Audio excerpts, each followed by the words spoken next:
Hello बच्चों। तो आगे हम फिर सॉल्यूशन स्टार्ट करते हैं। आगे कल हमने लास्ट हेनरी लॉ खत्म किया था। फिर से हेनरी लॉ को एक्सप्लेन कर लेते हैं एक बार और उसके क्वेश्चन देख लेते हैं। हेनरी लॉ में क्या था कि अगर ये मान लो आपका लिक्विड है और ये गैस बना है,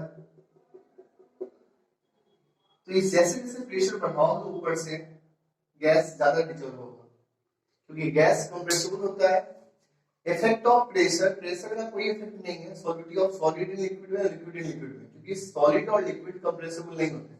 लेकिन गैस को दबाया जा सकता है, तो जैसे जैसे प्रेशर बढ़ाओगे आप गैसेस मोर डिजॉल्व होंगे। इसको एक्सप्लेन किसने किया था सबसे पहले? हेनरी ने। हेनरी ने क्या बोला था कि किसी कांस्टेंट टेंपरेचर पे the solubility of gas is directly proportional to partial pressure of the gas, या प्रेशर ऑफ द गैस बोला था उसने। उसी के मतलब समकालीन जो काम कर रहा था डॉल्टन ने थोड़ा सा चेंज किया। मैं हेनरी लॉ का जो ट्रू स्टेटमेंट है, मतलब हेनरी की जो द्वारा स्टेटमेंट है, उसको मैं फिर से एक्सप्लेन करता हूँ। The solubility of gas at constant temperature is directly proportional to pressure of the gas over the solution, ये था। फिर डाल्टन ने जब कुछ काम किया तो हुआ क्या, सॉलिडिटी को किस टर्म में एक्सप्लेन करें? सॉलिडिटी को हम सब, सॉलिडिटी का मतलब गैस का कंसंट्रेशन किस टर्म में एक्सप्लेन करें, तो उसको हमने मोल फ्रैक्शन में सब लोगों ने एक्सप्रेस किया। और बोला क्या हेनरी लॉ का जो नया फॉर्म है कि at constant temperature the mole fraction of the gas in the solution is directly proportional to partial pressure of the gas over the solution, ये था। और फिर उसी को ठीक उल्टा लिखते हैं हम लोग कि partial pressure of the gas in the solution, the partial pressure of the gas over the solution is directly proportional to mole fraction in the mole fraction of the gas in the solution. इसको हम सब ऐसे लिखते हैं P directly proportional to X और P is equal to KH into X। आप बोलो कि प्रेशर X का प्रोपोर्शनल है या X से प्रोपोर्शनल है, तो ये हेनरी लॉ इक्वेशन है जिसमें मैंने कल बताया था आपको। P जो है पार्शियल प्रेशर है गैस का ओवर द सॉल्यूशन, KH जो है हेनरी लॉ कांस्टेंट है, X जो है मोल फ्रैक्शन ऑफ द गैस है। मैंने ये भी बताया था कि KH है, कैरेक्टरिस्टिक्स ऑफ KH में आपके नोट्स में लिखा होगा कि जो KH है टेंपरेचर डिपेंडेंट है, टेंपरेचर बढ़ने से KH बढ़ेगा। और ये भी देखो आप X और KH का रिलेशन क्या है इस इक्वेशन से, KH X के इनवर्सली प्रोपोर्शनल है। जैसे जैसे KH की वैल्यू बढ़ेगी X का मतलब सॉल्विटी क्या होगा, मोल फ्रैक्शन क्या होगा, घटेगा। तो टेंपरेचर बढ़ाने से KH बढ़ेगा और KH बढ़ने से सॉल्विटी घट जाएगी। मतलब जैसे जैसे टेंपरेचर बढ़ेगा मोल फ्रैक्शन ऑफ गैस क्या होगा, घट जाएगा। ये हो गया। और ये बातें लिंक कैसे हो रही है टेंपरेचर वाले टॉपिक से? हमने पढ़ा था कि गैस का लिक्विड में घुलना एक्सोथर्मिक है, तो टेंपरेचर घटाने से सॉल्विटी बढ़ेगी और उल्टा टेंपरेचर बढ़ाने से सॉल्विटी घटेगी। उस बात को भी ये इस इक्वेशन से हम सब दोनों मैच कर रहे हैं। इस इक्वेशन से भी क्या है, टेंपरेचर बढ़ाएंगे KH की वैल्यू बढ़ेगी, KH बढ़ने से क्या होगा, X घटेगा। तो ये भी बोल रहा है कि टेंपरेचर बढ़ाने से, इस इक्वेशन से भी डिफाइन हो रहा है कि टेंपरेचर बढ़ाने से मोल fraction of gas in the solution क्या होगा, घटेगा। और हमने टॉपिक पढ़ भी चुका है इसी में टेंपरेचर वाले में कि जो सॉल्विटी ऑफ गैस है वो इनवर्सली प्रोपोर्शनल टू क्या है, टेंपरेचर। हो गया। एक क्वेश्चन मैं बना के दिखाता हूं, इस पे एनसीईआरटी क्वेश्चन है, इंडेक्स का 2.6 है, इंडेक्स का 2.6 क्वेश्चन है। एक 2.6 क्वेश्चन है कि H2S गैस है, toxic gas with rotate like smell, सड़ा हुआ अंडा स्मेल करता है H2S का। आप देख सकते हैं इंडेक्स क्वेश्चन 2.6 है, is used for qualitative analysis if the solubility of H2S in water is in water at STP। STP पे solubility दिया हुआ है H2S का, solubility of H2S दिया हुआ है कितना, 0.9195 स्मॉल है, मोलाइटी दिया है। ये कहाँ दिया है, एट एसटीपी। एसटीपी याद होगा standard temperature pressure, sorry standard temperature pressure. बोल रहा है कि आपको केच फाइंड करना है। मैं फिर से क्वेश्चन पढ़ रहा हूँ। H2S गैस है जिसे क्वालिटेटिव एनालिसिस के लिए यूज किया जाता है। उस गैस की सॉलिडिटी वाटर में दी हुई है 0.195 मोलालिटी। केएच का वैल्यू निकालना है। कैसे निकालोगे बाबू? केएच की वैल्यू कैसे निकालोगे? अब देखो सबसे पहला इस 0.195 मोलालिटी, मोलालिटी आपको याद होगा, आपको number of moles of solute dissolve in 1 kg solvent या वाटर सॉल्वेंट दिया है, तो ये लिख सकते हो नंबर ऑफ H2S कितना हो जाएगा 0.95 मोल। ये तो कंफर्म हो गया, मोलालिटी गिवन है। और आप number of mole of water भी निकाल सकते हो, 1000 बाई कितना होगा बाबू 18, ये 55.5 आ जाएगा। ये क्वेश्चन है हम लोग का P = KH × X, और ये STP दिया है। STP पे पता होना चाहिए प्रेशर कितना होता है, 0.987 बार, प्रेशर का वैल्यू 0.987 बार, KH कैलकुलेट करना है और X ऑफ H2S निकाल लो। मोल फ्रैक्शन कैसे निकालते हैं, जिसका मोल फ्रैक्शन निकालना उसका मोल, ऊपर इसका मोल और नीचे क्या हो दोनों का, बस ये क्वेश्चन है, डाल दो आपका काम हो जाएगा। एक्सेल H2S फाइंड हो गया। STP क्वेश्चन में दिया, STP का प्रेशर कितना था 0.987, ये हो गया और इसमें डाल दो, आपका क्वेश्चन सॉल्व हो गया। इसी तरह से आप बाकी क्वेश्चन भी कर सकते हैं,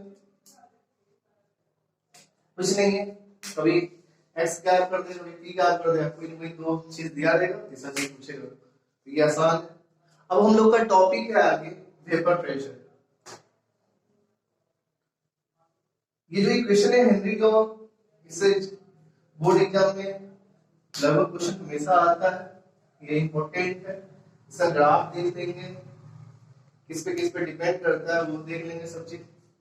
चलो अब हम लोग का टॉपिक है बाबू वेपर प्रेशर। वेपर प्रेशर क्या है? वेपर प्रेशर, तो वेपर प्रेशर पढ़ने से पहले मैं आपको एक क्रॉस क्वेश्चन करना चाहूंगा कि बॉइलिंग पॉइंट क्या होता है। तो बॉइलिंग पॉइंट का मीनिंग क्या होता है, अगर आप बच्चों से पूछोगे आपके मन में होगा बॉइलिंग पॉइंट वाटर कितना होता है 100 डिग्री सेल्सियस। अब पूछा जाए कि 100 डिग्री सेल्सियस क्यों होता है, तो बोलेंगे 100 होता है। तो बच्चे का ये भी मीनिंग आपसे क्रॉस करके पूछोगे कि क्या वाटर 45 डिग्री सेल्सियस पे इवेपोरेट नहीं करता है, बोलिए नहीं, वाटर 100 डिग्री सेल्सियस पे इवेपोरेट करता है। बच्चे ये बोलते हैं अगर वाटर सिर्फ 100 डिग्री सेल्सियस पे इवेपोरेट करता तो आपका कपड़ा कभी सूखता ही नहीं, क्योंकि आपके रूम का टेम्परेचर कभी 100 डिग्री सेल्सियस होता ही नहीं है। तो बॉइलिंग पॉइंट 100 लिखने का क्या रीजन है वो मैं एक्सप्लेन कर जाता हूँ। आपको ये पता होना चाहिए कि ठंड के दिनों में भी आपका कपड़ा सूखता है घर में, आपका रूम टेम्परेचर ठंड के दिनों में तो 2, 4, 5 डिग्री सेल्सियस भी रहता है, तब भी कपड़ा सूख जाता है आपका। या आप छत पे ही कपड़ा डालते हो तो कितना जाता है, मैक्सिमम गर्मी दिन में 40-45 जाता है और क्या जाता है, तब भी सूख जाता है। लेकिन ये बॉइलिंग पॉइंट 100 का मीनिंग क्या है? कुछ बच्चे बोलते हैं नहीं वहां रेट ऑफ इवेपोरेशन ज्यादा है 100 इसलिए बोलते हैं, तो 200 कर दो, 200 तो और ज्यादा होता है। तो बॉइलिंग पॉइंट 100 का मीनिंग क्या है, तो वेपर प्रेशर से लिंक है। एक डिफिनेशन जो 11th क्लास में मैंने ये टॉपिक पढ़ाया था, अगर आपको याद हो, बॉइलिंग पॉइंट का definition, the temperature at which vapour pressure of liquid becomes equal to atmospheric pressure. तो मैं ये क्रॉस क्वेश्चन किया आपसे कि बॉइलिंग पॉइंट वाटर का 100 क्यों होता है, उसको एक्सप्लेन करेंगे तो वेपर प्रेशर हो जाएगा। अब देखो वेपर प्रेशर क्या होता है, जैसे मान लो कि पहले एक चीज आपको जरूर समझ लेना होगा कि वाटर जो है हर टेम्परेचर पे ऑपरेट करता है। 2 डिग्री पे भी वाटर ऑपरेट करेगा, 5 डिग्री पे करेगा, 10 डिग्री पे, 25 पे, सब पे करेगा। हाँ, टेम्परेचर बढ़ाने से रेट ऑफ इवेपोरेशन बढ़ेगा, ठीक। लेकिन बॉइलिंग पॉइंट वाटर का 100 ही क्यों लिखा होता है, उसका एक्सप्लेनेशन मैं बता रहा हूँ। तो सबसे पहले है कि मान लो कि ये लिक्विड वाटर भरा हुआ है किसी कंटेनर में, इसको हम सब बेलजार एपेटस होता है, आपने नाम नहीं सुना होगा।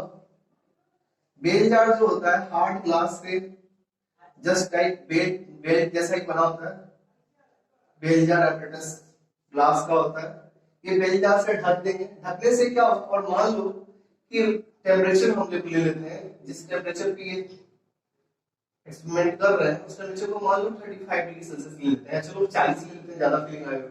तो 40 डिग्री सेल्सियस पे वाटर इवेपोरेट होगा, इवेपोरेट होने से क्या होगा, शुरू में सिर्फ क्या होगा, जो लिक्विड वाटर है वो गैस फॉर्म में कन्वर्ट होगा, और ये जो बेल जार है पूरा सील्ड है, गैस होगा तो लिक्विड जाएगा गैस में, पहले शुरू में लिक्विड गैस में बनेगा, फिर गैस को रैंडमली टक्कर मारेगा। आपको पता होगा कि गैस का रैंडम मोशन होता है, गैस फिर टक्कर मारेगा, लिक्विड बन जाएगा। एक ऐसा समय आएगा, इनिशियली सिर्फ रेट ऑफ इवेपोरेशन होगा, लेकिन थोड़ी देर बाद कंडेंसेशन भी होने लगेगा। एक ऐसा स्टेट आएगा जहां पे रेट ऑफ इवेपोरेशन और रेट ऑफ कंडेंसेशन सेम हो जाएगा, उस स्टेज को हम सब बोलते हैं इक्विलिब्रियम। इक्विलिब्रियम ऐसा स्टेज है जहां पे दोनों प्रोसेस क्या होगा, सेम स्पीड होने लगेगा। तो यहाँ पहले जब ये कंटेनर खाली रहा होगा, जब बेल जार से ढके होंगे, तो शुरू में सिर्फ क्या होगा बाबू, रेट ऑफ इवेपोरेशन, फिर जब गैस भरने लगा होगा तो गैस को रैंडम टक्कर मारेगा हर डायरेक्शन में, तो रेट ऑफ कंडेंसेशन और इवेपोरेशन दोनों होगा। उस टेम्परेचर पे मान लो यहाँ मैनोमीटर लगा देते हैं, मैनोमीटर से हम सब प्रेशर चेक कर लेंगे, यहाँ प्रेशर का कांटा शुरू में ये जब हम बेल जार से ढकेंगे तो ये मैनोमीटर का कांटा 0 पे होगा, क्योंकि गैस का कोई प्रेशर होगा नहीं। धीरे धीरे धीरे धीरे धीरे क्या होगा, प्रेशर बढ़ने लगेगा। एक चीज सबसे इंपॉर्टेंट है यहाँ पे, कहीं से लीकेज नहीं होना चाहिए। अगर लीकेज हुआ तो गैस इक्विलिब्रियम, लिक्विड और गैस इक्विलिब्रियम में आ ही नहीं पाएगा, तो एकदम लीक होने, एकदम सील होना चाहिए बेल जार आपका, तो ये मैनोमीटर दिखाएगा। अब मैं यहाँ पे मैनोमीटर का कुछ लिख लेता हूँ कि इस मैनोमीटर में जो वेपर है, ये जो वाटर का गैसियस फॉर्म है, अब वाटर का गैस फॉर्म हो या वेपर फॉर्म बोलो, वेपर को ही गैस बोलते हैं, और वाटर यहाँ जो वेपर फॉर्म में है उसको गैस बोलो या वेपर बोलो। लेकिन देखोगे तो कहीं पे भी सिर्फ वेपर प्रेशर लिखा होता है, गैस प्रेशर नहीं लिखा होता है। गैस प्रेशर बोलना थोड़ा अटपटा लगता है, इसलिए हम सब लिखते हैं वेपर प्रेशर। तो ये वेपर प्रेशर मान लो आपको 45 mm आया, तो और तुम देखो तो कमी आएगा, 25 mm ऑफ एचडी आएगा। मैं फिर से बताना चाह रहा हूं, जब वाटर को बेल जार से ढकेंगे तो रेट ऑफ शुरू में इवेपोरेशन होगा सिर्फ, बाद में कंडेंसेशन होने लगेगा और इक्विलिब्रियम आ जाएगा। अब ये मैनोमीटर जो मैंने लगाया है, अब ये गैस को पार्टिकल धक्का मारेंगे, प्रेशर क्रिएट करेंगे, तो मैनोमीटर में मान लो वेपर प्रेशर दिखाया 25 है, इसी के आसपास होगा, हमने कुछ एज्यूम कर लिया 25 है। और ये पता होगा आपको एटमॉस्फेरिक प्रेशर कितना होता है बाबू, 180 = 76 सेंटीमीटर ऑफ एचजी आपने पढ़ा होगा, या बाबू 760 mm ऑफ एचजी, या 760 और काफी यूनिट पढ़ा होगा आपको। तो ये 180 मतलब 760 mm ऊपर से दबाव लग रहा है, और पानी का दबाव कितना है, 25 mm। अब देखो क्या करना है, अब इस बेल जार को मान लो हम फ्लेम पे हीट करने चले, फ्लेम पे हीट करेंगे, या मान लो कि बेल जार जो है आपका काफी स्ट्रॉन्ग है, वो हीटिंग से नहीं फटने वाला है। अब ये जब हीट करेंगे तो ये कॉमन सेंस है कि हीट करने पे रेट ऑफ इवेपोरेशन और ज्यादा होगा, नंबर ऑफ गैस और बढ़ जाएगा, नंबर ऑफ गैस बढ़ने से इवेपोरेशन और बढ़ेगा। और हम एक क्लिनिकल थर्मोमीटर लगा देंगे, सॉरी क्लिनिकल नहीं, लेबोरेटरी थर्मोमीटर लगा देंगे, इसमें लेबोरेटरी थर्मोमीटर लगा देंगे, जैसे से ये टेम्परेचर बताते जाएगा सराउंडिंग में कितना वो होते गया। यहाँ एक थर्मोमीटर लगा देंगे, क्या लगा देंगे, थर्मोमीटर। तो जैसे से टेम्परेचर बढ़ेगा, यहाँ जो कांटा है वेपर प्रेशर ये बढ़ते चला जाएगा, और जहां पे ये वेपर प्रेशर 760 के बराबर होगा, उसी टेम्परेचर को हम सब बोलते हैं बॉइलिंग पॉइंट। मैं फिर से बोल रहा हूँ, यहाँ हीट करेंगे, जहां ये मैनोमीटर में 760 होगा, उस टेम्परेचर को क्या बोलेंगे हम सब, बॉइलिंग पॉइंट। मतलब कि ये थर्मोमीटर लगा हुआ है, थर्मोमीटर से आपका थर्मोमीटर जैसा टाइप का, थर्मोमीटर से हम लोग क्या होगा, ये इसका सिस्टम का टेम्परेचर बताएगा आपको। तो जैसे जैसे टेम्परेचर बढ़ेगा वेपर प्रेशर बढ़ेगा, हम लोग बस देखना है जहां 760 हुआ, 760 पे जो ये थर्मोमीटर में टेम्परेचर दिखाएगा, उस टेम्परेचर को हम सब क्या होते हैं, बॉइलिंग पॉइंट। तो ऐसा नहीं है कि हर जगह ये बॉइलिंग पॉइंट 100 ही आएगा। अगर आप माउंटेन पे या हाई हिल पे वाटर करते हैं तो वहां 760 से पहले ही, मतलब 760 100 से पहले ही आ जाएगा। अर्थ के सरफेस में यहाँ पे मैदानी भाग में हम सब जब करेंगे, तो जब यहाँ पे 100 होगा तब ये बराबर होगा। लेकिन माउंटेन पे ये 80 के पास ही 80 डिग्री या 70 डिग्री या 90 डिग्री होगा, तभी ये 7-8 आ जाएगा। मतलब मैं फिर से बताना चाह रहा हूँ कि बॉइलिंग पॉइंट वैसा टेम्परेचर है जहां पे लिक्विड का वेपर प्रेशर एटमॉस्फेरिक प्रेशर में क्या हो जाए, बराबर हो जाए। ये वेपर प्रेशर है। अब ये सिंपल बात है कि अगर पेट्रोल लगते हैं हम लोग, तो पेट्रोल का तो वेपर प्रेशर बहुत ज्यादा होगा। तो मैं बॉइलिंग पॉइंट का डिवीजन बोल रहा हूँ, 11th क्लास में ये आपने पढ़ा होगा, the temperature at which vapour pressure of liquid becomes equal to atmospheric pressure. ऐसे हम सब वेपर प्रेशर का कॉन्सेप्ट इमेजिन कर सकते हैं। वेपर प्रेशर का मैंने डेफिनेशन भी लिखा है, vapour pressure of liquid becomes equal to, या वेपर प्रेशर ऑफ लिक्विड जो होगा क्या होगा, प्रेशर एक्सर्टेड बाय, जैसे फिर से मैं बताता हूँ आपको, लिक्विड बड़ा हुआ है बेलजार से, ये बेलजार से ढका हुआ है, तो ये जो यहाँ पे जो प्रेशर मैनोमीटर में दिखाया किसके कारण दिखाएगा, वेपर फॉर्म के कारण। तो वेपर प्रेशर क्या होता है, लिक्विड जो गैसेस फॉर्म में चला गया है उसके कारण जो प्रेशर एग्जर्ट होगा उससे क्या बोलेंगे हम सब, वेपर प्रेशर। लेकिन ये वेपर प्रेशर कब होगा, जब इक्विलिब्रियम अटेन होगा। तो ये टॉपिक है वेपर प्रेशर। अब देखो आगे वेपर प्रेशर किन बातों पे डिपेंड करता है, तो एक है टेम्परेचर पे और एक है nature of liquid. Vapour pressure दो बातों पे डिपेंड करता है, पहला है नेचर ऑफ लिक्विड और दूसरा है आपका बाबू टेम्परेचर। अब सबसे इंपॉर्टेंट है नेचर ऑफ लिक्विड। अब देखो वेपर प्रेशर दो बातों पे डिपेंड करता है, पहला नेचर ऑफ लिक्विड, दूसरा टेम्परेचर।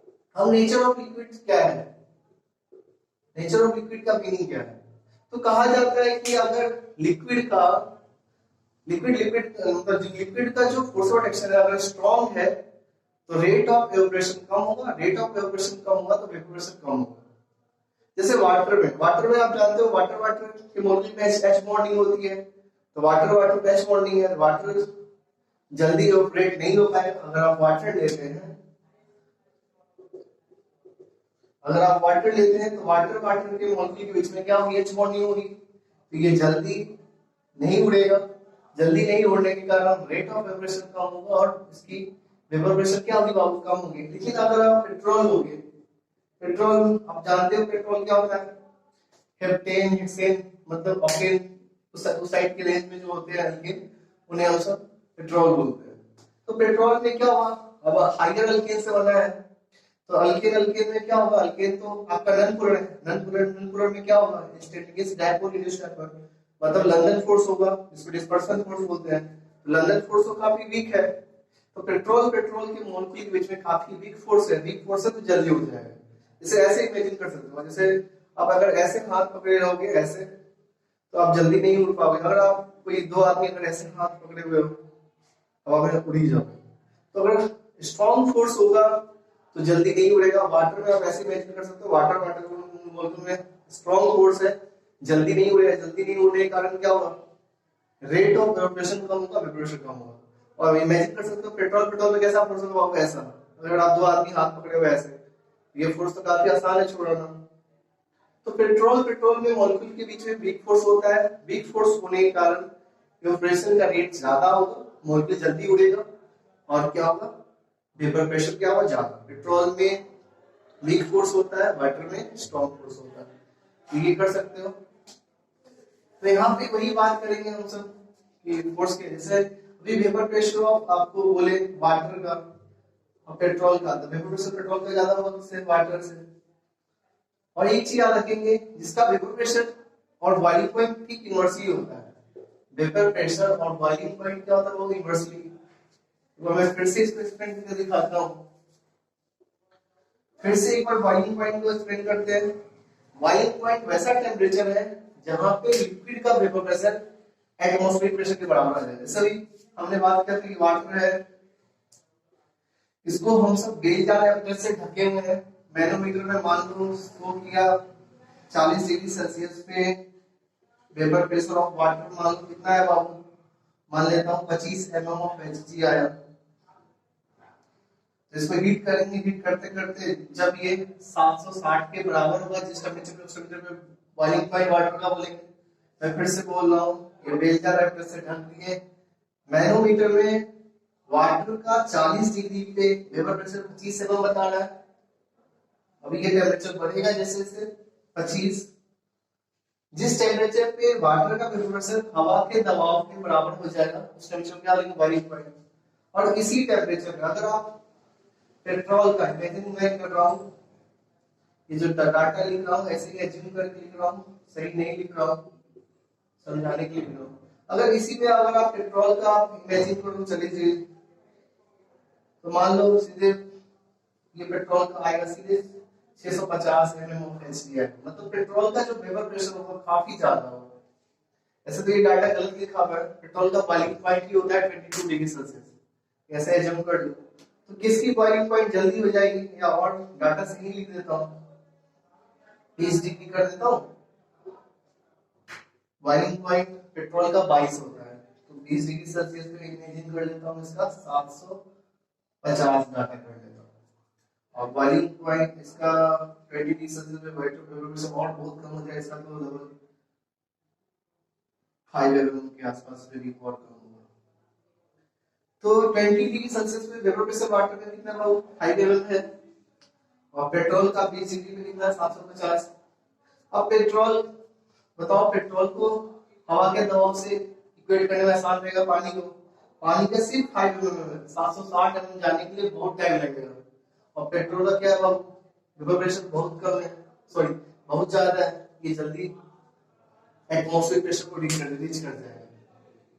तो इसको बॉइलिंग पॉइंट पे जाना, इसको हवा के दबाव से कंपैरिजन करना आसान रहेगा, इसको क्या रहेगा, काफी ज्यादा रहेगा।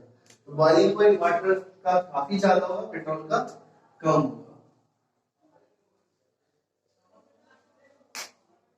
तो ये है कि boiling point vapour pressure inversely होता है, वेपर प्रेशर ऑफ पेट्रोल है। तो अगर बॉइलिंग पॉइंट की बात करें तो वाटर का ज्यादा होगा, किससे, पेट्रोल का, ठीक उल्टा होता है बाबू ये बात।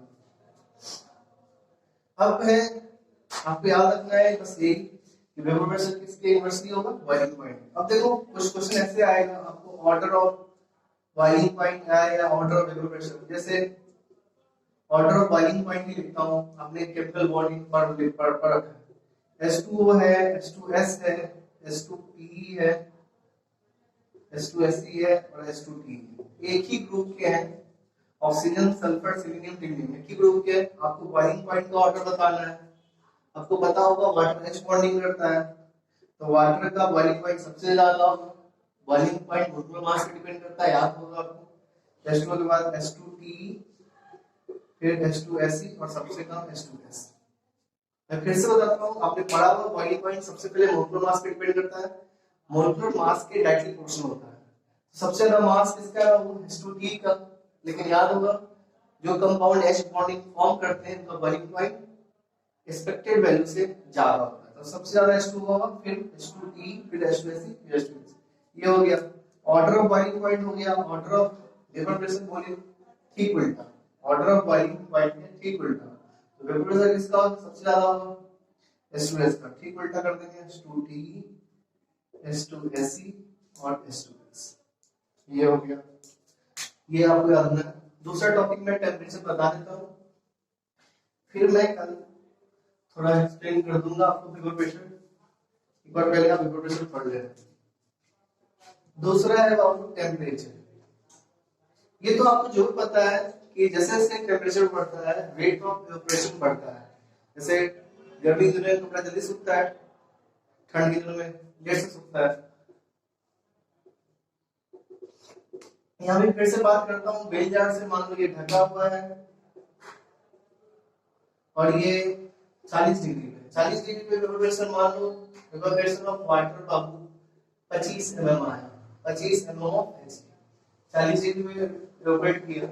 और इमेजिन करना अगर 5 डिग्री सेल्सियस पे कितना होगा, तो सिंपल बात है 5 डिग्री सेल्सियस पे पानी कम इवेपोरेट करेगा, तो 5 डिग्री पे वेपर प्रेशर क्या कम आएगा। वेपर प्रेशर ऑफ वाटर मान लो लिख देता हूँ 10 mm। ये जो डाटा लिख रहा हूं मैं ऐसे ही एज्यूम कर रहा हूं, ये डाटा सही नहीं है, बस ये दिखाना चाह रहा हूँ अगर 40 पे वेपर प्रेशर वाटर का 25 आया, तो जब टेम्परेचर कम होगा तो वेपर प्रेशर कम होगा। मतलब जैसे जैसे टेम्परेचर बढ़ेगा वेपर प्रेशर क्या होगा, बढ़ेगा। तो वेपर प्रेशर जो है टेम्परेचर के डायरेक्टली प्रोपोर्शनल होता है, इसमें नो डाउट है, क्योंकि टेम्परेचर बढ़ाने से रेट ऑफ इवेपोरेशन बढ़ेगा, ज्यादा से ज्यादा वाटर के मॉलिक्यूल गैसेस फॉर्म में होंगे, ज्यादा टक्कर मारेंगे, ज्यादा प्रेशर होगा। तो वेपर प्रेशर टेम्परेचर के क्या होता है आपको, डायरेक्टली प्रोपोर्शनल। अब एक इक्वेशन है जो एनसीईआरटी बुक में नहीं, एनसीईआरटी सिलेबस में नहीं है, कैल्सियस कैल्कुलेट्रॉन इक्वेशन है, log T2 by T1 is equal to delta H vaporization by 2.303 R T2 minus T1 by T1 into T2। इस टेम्परेचर को मैं, इस इक्वेशन को मैं बताता हूँ कैसे इक्वेशन यूज करते हैं। तो ये एक बार तो ये आपको कंफर्म है कि टेम्परेचर के डायरेक्टली प्रोपोर्शनल है वेपर प्रेशर। जैसे जैसे टेम्परेचर बढ़ेगा वेपर प्रेशर बढ़ेगा, क्योंकि टेम्परेचर बढ़ाने से रेट ऑफ इवेपोरेशन बढ़ेगा, ज्यादा से ज्यादा गैस वेपराइज करेगा, गैस वेपराइज करेगा तो प्रेशर ज्यादा ही चेक करेगा। ये हो गया। अब इस इक्वेशन से हम सब निकाल सकते हैं। अब ये है क्या, मान लो कि T1 कोई टेम्परेचर है, T1 टेम्परेचर में जो प्रेशर होगा उसको T1 मान लेंगे, और T2 टेम्परेचर में जो प्रेशर होगा उसको T2, कोई भी मान लो 300 केल्विन में कुछ प्रेशर है वो है, तो T1 टेम्परेचर पे जो प्रेशर है उसको T1 मान लेंगे, T2 पे P2 मान लेंगे। और यहाँ पे तो ये डेल्टा एच डीपी आप जानते होंगे, इसको हीट ऑफ वेपराइजेशन बोलते हैं। आर जो आपका है यूनिवर्सल गैस कांस्टेंट है। तो आपको ऐसा होगा जैसे मान लो T1 दिया हुआ है, T1 दिया हुआ है, T2 दिया है, आपसे P2 पूछेगा तो एक मिस कर देगा। कैसे करेगा, आपको P2 दे दिया है, T1 दे दिया तो P2 पूछेगा, कोई एक मिस कर देगा आपको बस। अब इसमें है क्या कि दो केस बनेंगे।